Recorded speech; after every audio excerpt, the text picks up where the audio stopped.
Let's solve another example. This time we have initial stored energy. How do I know that? Because the question is telling me that the initial current of the inductor and the initial voltage of the capacitor is not zero. Doesn't, like, one of them is enough. Like, either of them not being zero means that there's some energy stored in the circuit. Well, both of them are not zero means, well, definitely there's some energy stored in both inductor and the capacitor. The other change in this question compared to the last slide is that R is now 500.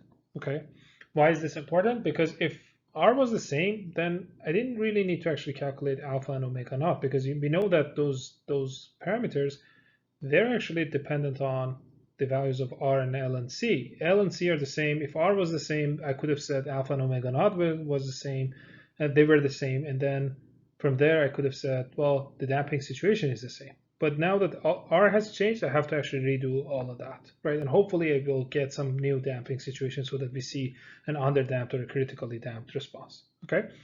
I really like everyone to actually try this. So please pause the video at this point.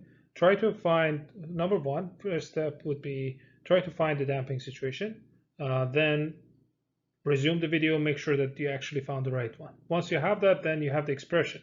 Then you try to find the initial conditions, and from there you can find those constants, either A1 prime and A2 prime, or B1 prime and B2 prime, or D1 prime and D2 prime.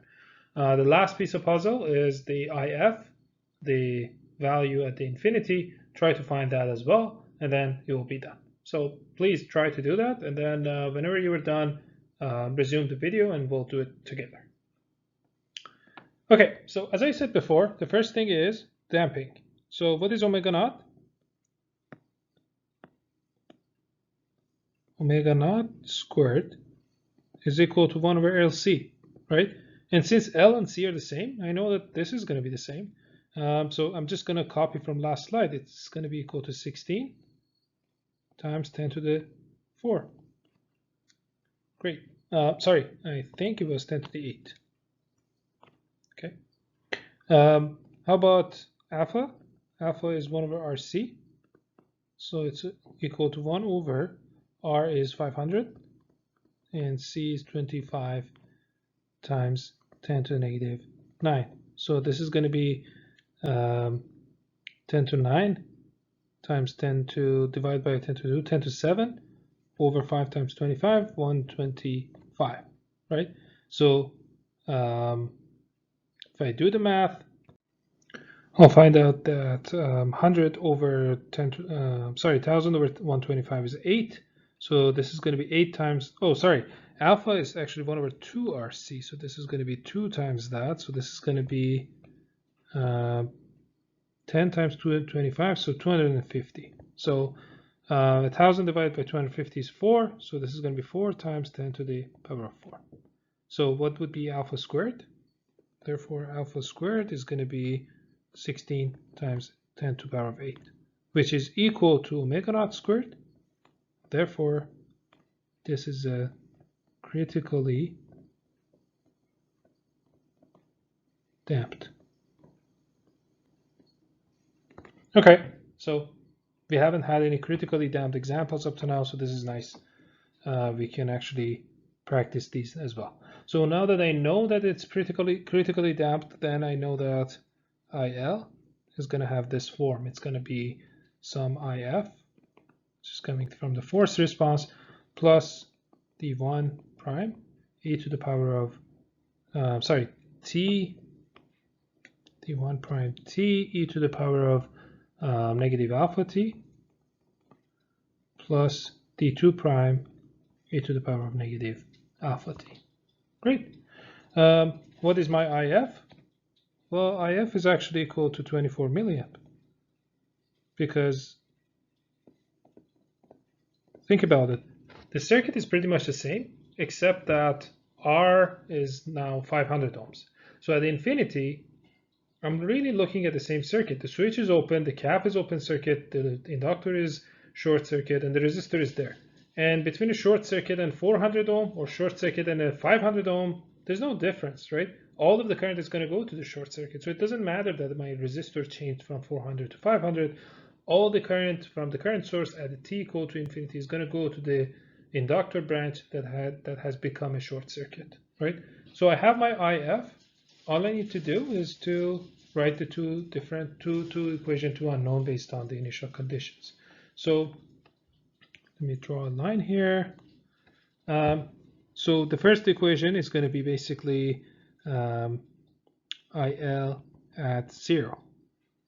So from the expression, I know that it's going to be equal to IF plus D1 prime times 0 times e to the power of 0, so 1, plus D2 prime times e to the power of 0, so 1. So it's going to be equal to IF plus D2 prime.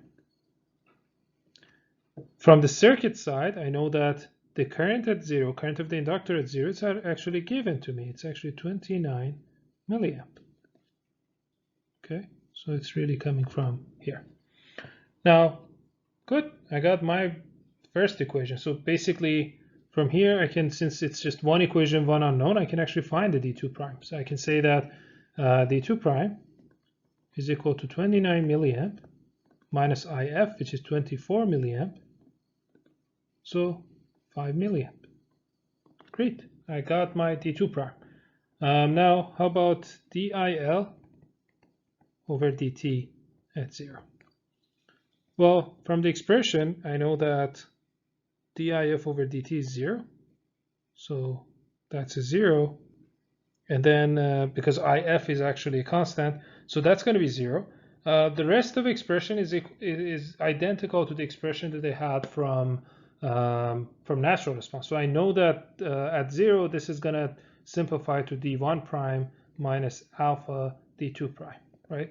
So if you don't know where this came from, go back to the video that is describing the critically response of a critically damped natural response of RLC circuit, and over there you will see how we got D1 minus alpha D2. Here the same story, because the derivative of this IF term is 0 because it's a constant. So all the rest of the expression is identical to what we had for the natural response. So this is equal to whatever we get from the circuit. So what do I get from circuit? Well, looking at the circuit, I know that DIL over DT, LDIL over DT is equal to VL. And since this is a parallel circuit, this is also equal to VC.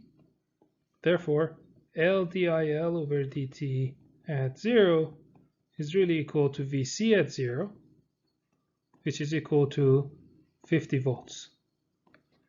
Therefore, DIL over DT at 0 is equal to 50 divided by the inductance, which is 25 millihenry. 25 times 10 to the negative 3.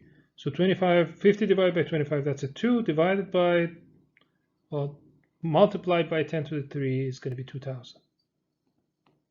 Okay, so now I'm going to put this back up here. So I'm going to have the second equation equal to 2000. Now, since I have the D2 prime and I have the alpha, it's a one equation, one unknown, and I can find, so from here, and knowing that D2 prime is this, and knowing that alpha is that, I can find the 1 prime equal to, if you do the math, you're going to get 2,200, and then the unit for this one is actually amp over second. It's one of the weirdest units you would see. Why amp over second? Again, because we want the units to match. So this side of the equation I have an ampere, the IF is ampere. I know that the 2 prime, the unit is actually ampere because the exponential term is actually unitless. If this has to be ampere and I have a t here, which has a unit of second, the D1 prime should be ampere over second, so the seconds cancel with each other. Okay, but since D2 prime is in milliamps and IF is in milliamps, so I'm going to write D1 prime in milliamps as well. So this is going to be 2.2 times 10 to the power of 6 milliamp over second. Now I have everything. I can write IL as a function of t is equal to IF, which is 24, plus 2.2 times 10 to the power of 6 t e to the power of negative 40,000, because that's my alpha t, plus 5, that's my d2 prime, e to the power of negative, again, 40,000 t. And since all of this is in milliamp, I'm going to put a bracket and write milliamp. Okay, so that's how I find the current expression for t greater than 0. Let's do a quick review. So we start with initial conditions. We know that the circuit has some initial energy stored in it, and we have the initial current of the inductor and the voltage of the capacitor. We found omega naught and alpha. We realized that this is a critically damped. Therefore, the expression for the variable that we're looking for is going to be this. We found IF the same way that we did for the previous slide because it's the same circuit, so we didn't actually explain how did we do that. Go back to that slide if you need more details. And then we started with the two equation, two unknown. So these two guys. So basically on one side we have the expression. We got that from the expression. We have IL at 0 becomes IF plus D2 prime. And because we know that the current of the inductor is 0 is 29 milliamp, I have my first expression. Since I have the IF and 29, I got the D2 prime to be 5 milliamp. The second expression, it was a little bit more complicated. So on the expression side, things were very easy because I just basically calculated the derivative, made it equal to 0, and I got this side of the expression. For the other side that's coming from the circuit, I actually had to do a little bit of circuit intuition. I had to actually look into the circuit. That's why I'm saying this is the reason that you shouldn't start memorizing that table, because the other side of the right side of the two equation, two unknowns, is really coming from the circuit, and it very much depends on the circuit. So there's no way that you can actually formulate this. You have, for every new circuit, you have to actually look at the circuit and do a little bit, and it's always a minimal, right? You can see that I barely write a KVL or a KCL. I just have to make it an observation that, well, DIL over DT, I can find it from LDIL over DT, which is the voltage of the inductor, which for this circuit becomes the voltage of the capacitor, right? In the previous videos, you saw that whenever we wanted to find dV over dt, we kind of took advantage of the observation that C dV over dt is actually the current of the capacitor, and then we somehow related that current of the capacitor to current of resistor and voltage and current of the inductor, and basically use the KCL there. So depending on the circuit, and depending on if it's a step response or a natural response, and depending on if you want to look for, so for those questions, we were actually looking into finding the expression for V. Here I'm looking into finding the expression for I, right? So depending on the variable that we want to find, and depending on the circuit, things might be different. So please, please, please do not memorize that table, or like basically I'm going to give you that table, but that's not all you are going to need. There's a lot more that you're going to need for solving these questions, which basically you don't have to memorize it. It really comes from your circuit analysis. So we did that, and then we found D1 prime, and we just wrote the expression. Now, if somebody asked you, well, what is the V now? What's the expression for V? It would be very easy to find, because if I wanted V at the expression of V as a function of time, well, I'm not going to say it right now. Think about it and then resume the video. Pause the video, think about it, and then resume. Okay, I hope that all of you have thought about it. So for the expression for V would be, since V is actually the voltage across the inductor, it's L di over dt, right? And I have the function of, I have I as a function of time. So all I need to do is to take the derivative of this function and multiply it by L. And now I have the V. If somebody asks you what is the current of the resistor, find the expression for the current of the resistor, well, you would say I have the V. All I need to do is divide that by R, right? So IR would be V divided by R. If you wanted the current of the capacitor, then you would say IC is equal to C dV over dt. So once you have the expression for V, you have the expression for IC as well. You see, like once you have one of these expressions, you're going to find the rest of them. The important thing is that first expression, that first equation that you want to find, the first variable that you want to look into should be always the voltage of a capacitor or the current of an inductor. Otherwise, you're going to have trouble with initial conditions.